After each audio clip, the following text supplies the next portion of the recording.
Hi and welcome to the Journalism Salute. I'm Mark Simon. In each episode, we'll talk to or about an interesting person or organization related to journalism. The intent is to show that journalists are not the enemy of the people. Thank you for listening. I'm Emmy Liederman, filling in for Mark. This week, I am joined by two other student journalists, Hadriana Lowenkron and J.D. Duggan. Hadriana is the editor-in-chief of the Daily Pennsylvanian at the University of Pennsylvania, and J.D. is the city editor of the Minnesota Daily News at the University of Minnesota. Thank you both for coming and welcome to the show. Yeah, thanks for having us. Yeah, it's very exciting to be here. Thank you so much.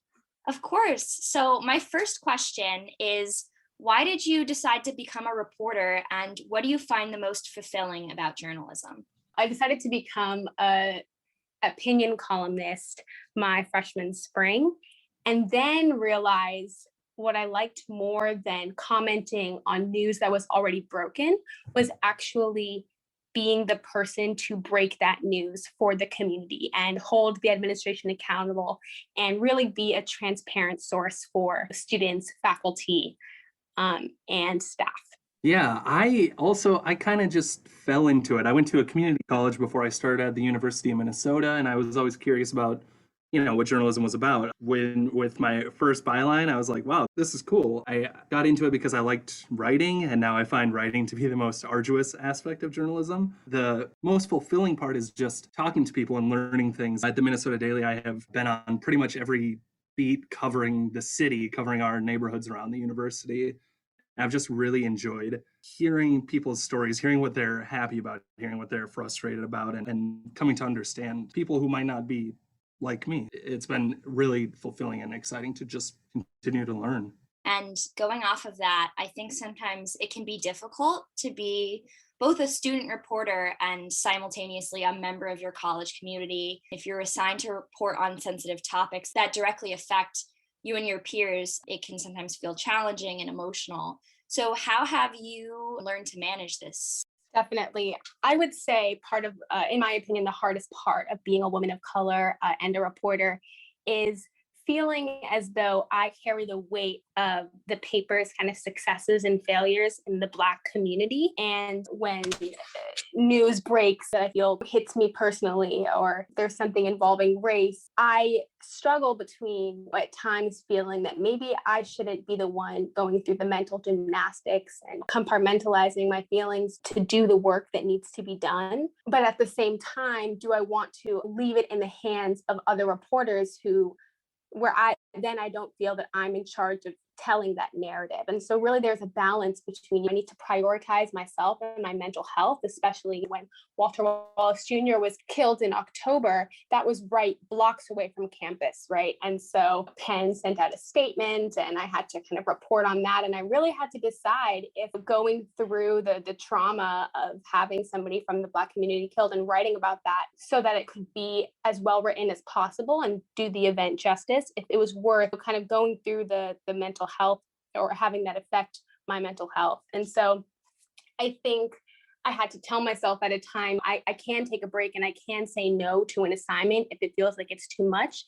But if I feel that I can do the piece justice, then, I will do my best to do it. Yeah, I think I would say I'm an advocate more on behalf of the community rather than maybe power structures or authority figures. And it's about balancing those voices, balancing that structure a little bit and really focusing more on where the community's at. After Derek Chauvin murdered George Floyd, we typically on City Desk just cover a few neighborhoods around Minneapolis.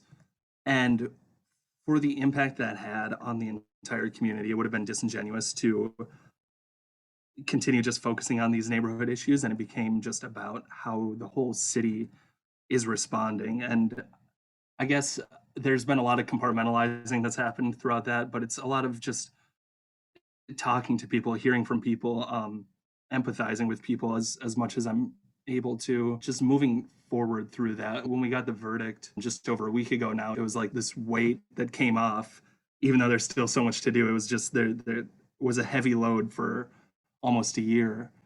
And I think a lot of journalists, along with a lot of community members, felt that weight just lift a little bit, and there was a bit of a sigh of relief that happened. What have each of your roles been in covering racial justice both on your campus and in your city at large over the past year or so? And what have you learned from these experiences? Something that I have to struggle with or come to terms with, and I'm curious, JD, if this is something that you've also faced, is kind of balancing when I, as an editor, or even I as a reporter, want to get a piece out, speaking with the Penn community, speaking with communities of color, the West Philadelphia community, on their reactions to events, from the protests this summer to, of course, the continuation of police brutality really this entire year, between me wanting to tell that story versus me respecting members of the community and knowing kind of when is the time to ask these difficult questions and not pouncing on them, right? The relationship between communities of color and media and the media industry has been tenuous for decades and even centuries, given the history of the industry. And so I'm wanting to give these communities the chance to share their voices and tell their stories, but I also don't want them to feel that I'm using them, right, for the byline or for the story. And so I make sure in my own reporting, and also when I'm training reporters and training editors, that you can reach out and explain where you're coming from, what your goal is, that you want to help them tell the story, but you have to be okay to say, okay, I understand now is not the time. Right. So I think that is something that I definitely had to get used to, especially given the quick turnaround, right, of the news cycle, especially now that we're in a more digital age. Everyone wants to get something out. But at the same time, you have to take a step back. And these are people, right? This is a humanity issue. And so we have to respect the members of our community. Yeah, I think you're absolutely right that there's a timing aspect to it of sometimes people don't want to answer questions. Some wounds are too fresh, or it's just too hard of a time. And for me, it's been a lot about showing up even when I'm not there for a byline, showing up just to talk to people, just to show that I am here, I'm engaged, I care, even when there's nothing for me to get out of it. As an editor, I've tried pushing that same kind of mindset to reporters. I've said, show up to these meetings, show that you are a part of this community also. You're not just this journalist separated from the community, you are a member. Being gracious when people say they don't want to talk, that's completely fine. I understand that. There was in George Floyd Square where George Floyd was killed, it's kind of a closed off plaza almost at this point. There was a killing that happened there, I don't know, a month or two ago. And the group who kind of is in that area regularly put on Instagram, we're grieving, please don't come here. Our desk was going to write a story about George Floyd Square and kind of its evolution over the past year. We decided now's not the time. And eventually they posted, we welcome people again. And it was like, we tried to go back in and help to tell that story. And I think, Hadriana, you make a good point. It's not us telling the story. It's us helping people to tell their own stories and really focusing it in that way, not following a specific narrative, but following the narrative they're giving to you and really centering it around their voice. Yeah, and going off of what you both said, we had a speaker or a podcast guest the other week, Graham Lee Brewer, who just got a job at NBC, but he was reporting on Indigenous populations for a more local paper. And he talked a lot about how a lot of the press about those communities, it's about Indigenous communities, but not for Indigenous communities. And I think that what JD said about showing up even when you don't have a byline, paying attention to what the subjects of your stories actually need, is what's going to take you to that extra step and actually make sure that you're telling people's stories respectfully. So Hadriana and JD, what was the toughest decision that you've had to make in your position at the paper, and how did you handle it? Something that comes to mind actually involves the submission of guest columns and opinion content in general, just because you run against the problem or the issue of when analyzing submissions. Obviously, you want to be a platform for everyone to share their opinions, but at what point would giving somebody a platform isolate or overtly discriminate against another group, right, or another group's beliefs? And so that is just a kind of an ever-going process I have to deal with, is I have to take myself back and kind of put my own opinions on halt for a second and first look to see are opinions backed by sources, and really is the opinion itself something that is discriminatory, racially, gender-wise? And so that's always kind of been an area where I'm not trying to censor groups. I'm not trying to make one platform specifically for X type of beliefs, right? But you do have to take into account who the community is and what the purpose of the piece is. And if it's to make people think and share different perspectives, of course, that is something that needs to be done. But I think there have just been a lot of instances in which I've had to learn what is appropriate to go out and what isn't appropriate. So that's kind of an ongoing lesson that I have to learn. And each day there's something new, and it just involves a lot of discussion with my staff. And I think it's really great to have that community where I don't ever feel, even as editor-in-chief, that it's my way or the highway, or I have to make that big decision and I can't discuss it with other people. And so I very much believe in having a round table, and we kind of go around and discuss the ethics and the potential consequences of all of our content, really. But definitely something that it's always a learning lesson.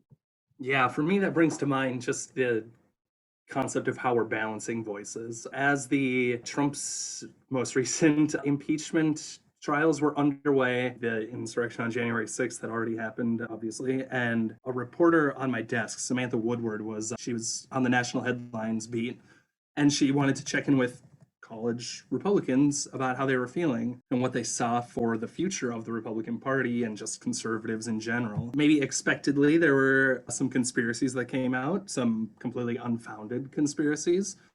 And so this is a piece that is about what students are thinking and what students' voices are. We had to make a decision of, okay, we can't give people this kind of unfettered platform without also putting it next to the facts of what's happening. So when students said the election was rigged, we had to put in there, actually, these are the facts of what happened. So there's a lot of that, of people are going to be saying things. We have to fact check what they're saying. We can't just quote people on anything. There's also been the balance between technical aspects of the Chauvin trial with the humanity of what's happening. So we made a point as we covered the Chauvin trial all throughout. Multiple reporters were pool reporters in the courtroom or in the media center near the courtroom. And for those, we were doing daily updates and just clear, here's exactly what happened in this case. So on the side, we were making sure to also go to events and talk to people and hear what people were saying, because we can't just talk about a murder trial without talking about the emotions behind it. What are events if not a collection of people and emotions? And if we ignore those emotions, we're not being honest in telling the news. And so I think it was difficult to separate those things but still maintain both of those things in different ways. And after a police officer shot Dante Wright in a nearby suburb, we kind of had the decision of, well, is this our coverage? This isn't our city. But it was so intertwined with what was happening in our city, how people were feeling in our community, that we had to go there. We had to. And obviously, there is never a shortage of news in Philadelphia or in Minneapolis. How do you make sure that you're covering your bases, and how do you ensure to your audiences that people from all communities and backgrounds are adequately represented in your reporting? I think that there's always a concern in the back of my mind. What am I missing today, or what am I not getting? Just because of the sheer nature of our news cycle and all that's been going on. I think that's something I'll never quite feel 1000% comfortable about. But I would say that what we use, a couple things. We have an email account in which people are able to send us pitches. All of people on staff have our numbers open to people, so they know they can always kind of send us their own tips. We're reading the news, we're reading our local publications and trying to figure out our pen angle. But I think what's really important is for our beat reporters specifically, we have a variety of beats ranging from housing and dining and identities and politics. And so they are expected to meet with their sources quite frequently and establish a relationship in which they can go to the sources and say, hey, anything new, what's coming down the pipeline? And conversely, sources are able to reach out whenever certain events are coming up, et cetera. And so it's twofold. We're making sure that everyone knows who we are and, more importantly, how to reach us, as well as generally what types of stories we tend to cover. If there's ever something that we don't cover, we try to explain why. And so we try to be as transparent as possible in that sense. And we're also, again, reaching out proactively and trying to maintain good relationships with our sources. And that is, of course, always a work in progress. But we do try to instill the importance of making these connections and making the newspaper known as someone that is very available. It shouldn't be this higher entity where the community doesn't know how news gets told or how to even reach people, right? So again, always a work in progress, but those are really our main goals. Yeah, covering our bases. If I look at what City Desk is, or what the Daily is today compared to 6 months ago, let alone a year and a half ago, so much has changed in the world with COVID, and so much has changed in Minneapolis. We have multiple beat reporters whose beats have become so abstract in this time. We have neighborhoods and business, and all of these beats are so intertwined with the racial reckoning that is happening in our city and worldwide, with the COVID pandemic that is closing businesses and just changing how everybody lives. That has been one of my big worries, is that we haven't really been able to cover some of the just basic things that we would usually cover. But I don't know if those basic things really exist in the same way, or at least they haven't. I don't know if they ever will again in that same exact way. I've been in this newsroom for 3 years at this point, and I can't compare myself to the editors that came before me, because they were reporting and leading in a different world than what I'm leading in. And the editors that come after me are going to be reporting in a different world than I am in. And I think it's really easy to feel like I'm not covering all the bases, but we've been trying, and it's been, back to what I said about just knowing where people are at and trying to show up to things as often as we can. You bring up an excellent point. While it has kind of always been known how race and class and gender and all of these different identities interact with kind of every different area of life, if you're looking at politics, or if you're looking at the criminal legal system or public health, I think one thing about this past year is that, at least on my end, it's trying to find a way to incorporate all of these things in our everyday beats, right? Even something as simple as housing and dining, right? We're looking at how much the university is spending on X housing plan or Y dining plan, and how does that impact students of color or students of certain financial backgrounds, and how can we integrate that reporting so we're not just reporting in silos, right? And I think that is something that, again, as I had mentioned before, nothing in society has changed, right? This is not new information, but I think that is something, at least, that I'm trying to instill in our reporters, is that everything involves race, everything involves all of these different identities. And so how can we make our reporting more inclusive and really present the reality that we're living in to our readership? Yeah, I think that's a great point. And one thing I have tried to instill in my reporters, and also in my own reporting, is who is this affecting?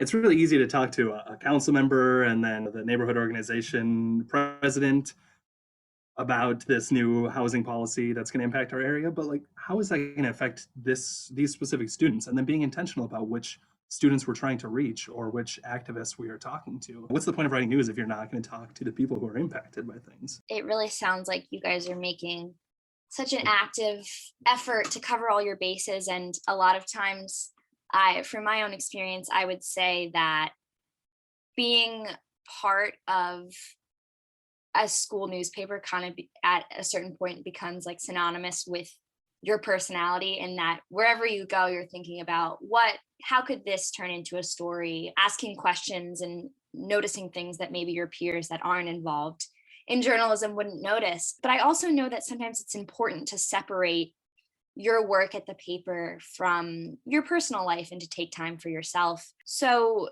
and being an editor at the school paper is probably the most demanding job that you could sign up for in college. And sometimes, I don't know if people realize that. How would you say that you stay sane and manage your mental health? And what would be your best advice for people that have these anxieties and may need to take a step back? Well, I think one thing about the pandemic that has affected all industries is, of course, this blurring of the line between work and play, or work and sleep, or work and eating. I would say we use Slack, right? And it's just the expectation is for everyone to be on Slack 24 hours of the day, 7 days a week. And at what point is this detrimental to our mental health? And so it's difficult for sure, because I never want to be the person who is AWOL or doing something else when news is breaking right across the street. And so I try to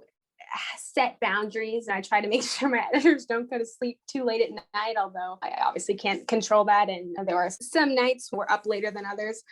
But I think what's important to me is, and what I try to instill is, you have to put in 100% when you can, so that when you can't, others are able to make up that for you, right? If you have a team where everyone is always putting in their all, then if something happens or you need a personal day or whatever it is, other people will be more than happy to make up for that. We're here for each other. And so it's, for me, it's personally knowing when enough is enough, right? When you need to, take that nap, or when you need to delegate your work to other people. And then just from a collective, from a teamwork standpoint, it's, you're in this position for a reason, and there are expectations. And so you have to meet those expectations, but that means that you have to also realize that the more you do, the more others are going to want to do to help you out when you're in a bind. It's a big time commitment, but it's so rewarding. I really can't express how rewarding it is. Even now, I don't have really the bylines at the Daily Pennsylvanian, but knowing that, for example, we just wrote a story on a local club and the breaking COVID guidelines, and it was very thorough, well reported. And I just found out yesterday that the club actually shut down. And we've had stories, follow Penn not paying contracted dining workers, and then a petition, and now the dining workers are getting paid. So there's so much impact in the community that it's a few hours of missed sleep, right? It's the reward and the sacrifice. It all is worth it, in my opinion. Yeah, I am a really poor example of that self-care and that stopping. As Hadriana said, everything has kind of blurred. I work from the same desk that I then scroll on the internet on. I go on this quote unquote stupid little walks with my girlfriend when we can, when it's nice out. It's been a long winter in Minnesota. I push really hard for long periods of time, and then sometimes I crash a little bit. And when I'm crashing, I play video games, or I do something that will completely take my focus and be an escape for a little bit. I have a great support network and people who I spend time with, family and friends when I can, or even if it's just a phone call to grandma, things like that. It's been really hard with how much the lines have blurred. But like Hadriana said, it is still very rewarding, even when it's exhausting, even when it's been a long day of class with reporting between classes and then writing the story after class, or sitting in the Minnesota Daily office for 5 hours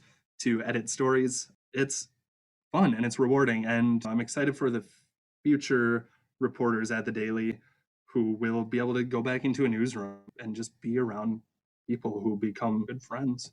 And when you both move on to the next chapter of your lives and are no longer at your respective papers, what do you think that you'll miss most about being student journalists? That's a great question. I think, well, for one, of course, the community at the paper. I've been involved in the paper since my first semester of my freshman year. And there's just so much talent and so much energy. And I'm actually fortunate enough to go into the office once a week now for our production nights. Obviously, I miss being in there several days a week for hours on end, but even just communicating over Slack or Zoom and trying to have social distance outdoor activities, everyone is fantastic and super passionate. So there's, that obvious thing. I will miss that a lot.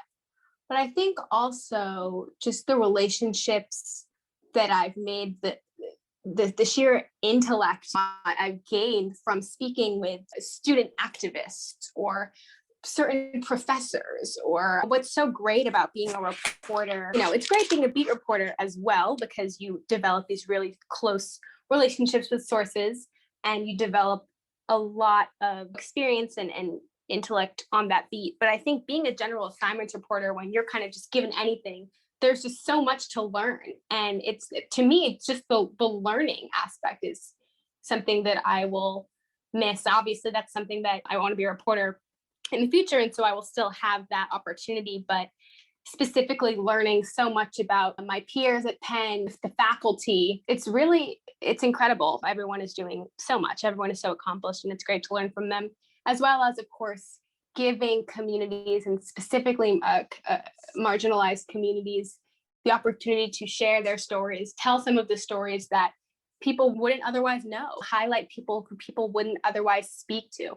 So I think there's just so much that I'll miss, and so much that hopefully I can take with me to being a reporter in the professional world. But I think that being a reporter here at Penn has been just an incredible experience. And I'm fortunate that I have a few more semesters left and don't graduate until next year, but it's been great so far. I don't think I could say it any better. I'm on my way out at the Daily, and it's very sad. Some of my now best friends I've met as a student journalist, and just so many very intelligent, very caring people, and just being able to be in a room with them where everybody's frantic and trying to figure things out and just giving their fullest efforts to something that they are passionate about in an environment like a college newsroom, where the stakes are maybe still as high as any other professional newsroom, but it's just, we all understand where we're all at, and there's a humility that comes with it that is maybe doesn't carry over into other more established newsrooms. Yeah, I just really miss being in a room with a ton of my friends who I'm also working with. And there's something very euphoric about just putting your all into organizations on your campus and kind of being in a little bit of a bubble from the real world. And I know that when we go to our full-time jobs, it's not going to have that same kind of enthusiasm and energy all the time that you have working with people that you go to school with, and being able to experience kind of the simulation of a newsroom in your college experience, throughout your college experience. Yeah, and I think there's something cool about how flexible a college newsroom can be. We can shift directions and kind of do whatever we want, and in a way that other newsrooms probably wouldn't do. So there's a lot more room for creativity and just taking kind of a different approach to news. And I think I haven't been in other professional newsrooms nearly as much as I have at the Minnesota Daily, but we have a lot of philosophical discussions about what journalism is, and things like, do we show an activist's face in protest photos, or what are the ethical implications of that, which we really don't unless they're a leader in the movement. And I think I'll miss having some of those deeper discussions about what journalism is and what it should be and what it could be, not just this kind of objective, ethereal thing that just upholds white supremacy, but this thing that is actually a driver for a better society. And just being able to mold your agenda and decide what is important and when you can take breaks, and creating that camaraderie and that culture, I think is like something so beautiful about a student newsroom. So what are some of your career goals and future ambitions? I really just want to keep learning new things and having conversations and telling people stories, and kind of whatever form that ends up being. I don't want to be too picky or too closed-minded, but I think so much comes out of journalism. Obviously, there's the writing and learning how to express your voice while also balancing the voices of the people with whom you're speaking. There's the reporting, right? And asking the difficult questions, following up when things don't make sense, or when you've heard other things from other sources. And then there's the pitching. There's going into society every day and looking around and what doesn't feel right, or what's going on over here. Do these people know about this? So all of these kind of life skills, in my opinion, can be applied to so many different fields, but I would love to continue in the field of journalism, and we'll see where the passion takes me. I like that. I tend to throw a wide net and then kind of move from there. I'm actually kind of working on like a mini documentary right now for the first time. I've been freelancing intermittently for the last year. As a recent grad, it's typically suggested to move out of state. COVID has made it a lot harder to move out of state, let alone the fact that just so much is happening in the Twin Cities in a community that I care about that it does not feel like a good time to move. So I'm going to fumble my way around for a little bit and continue to freelance as much as I can and kind of see where it takes me. I just wrote a piece for The Intercept, and I got an editor from Politico reached out to me about freelancing, which was really nice. So through the summer, just continuing that and just staying connected to the community and writing about what's important. And my last question for you guys, we end the show every week with this. Is there a person or organization related to journalism that you are not affiliated with that you would like to salute for their work? There is a local kind of activist-oriented news organization called Unicorn Riot, who does a lot of live streaming at protests. Nico is the head guy of that. Seeing him and his response to flashbangs and tear gas, he is an absolute beast. And I think they do great work for what their work is, and I think they do important work that is set against some of the Star Tribune or things like that. I appreciate that we have an organization like that locally. I would say Free Press, which is an advocacy group for media democracy reform, and I came across them in reading about their work for media reparations, essentially looking at the media industry's legacy of profiting from and participating in slavery, and really calling on policies that force organizations to look into past malpractices and how they might have harmed the communities of color they cover, and really making amends to those communities. And so I've actually, spoken with some people from them for a project that I'm working on. And it's just been so enlightening to hear the future of the industry, specifically for journalists of color, and really just prioritizing community engagement in our reporting. You shouldn't just be going to communities for sources, right? You should, just be speaking with them about everything that's going on, and any innovation, highlight that innovation, right? Don't just go in if there's a fire or a crime.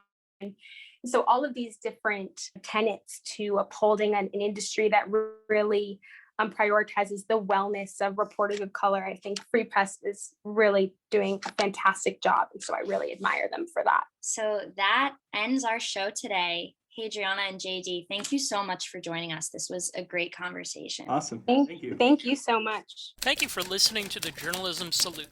Please let us know what you think of the show.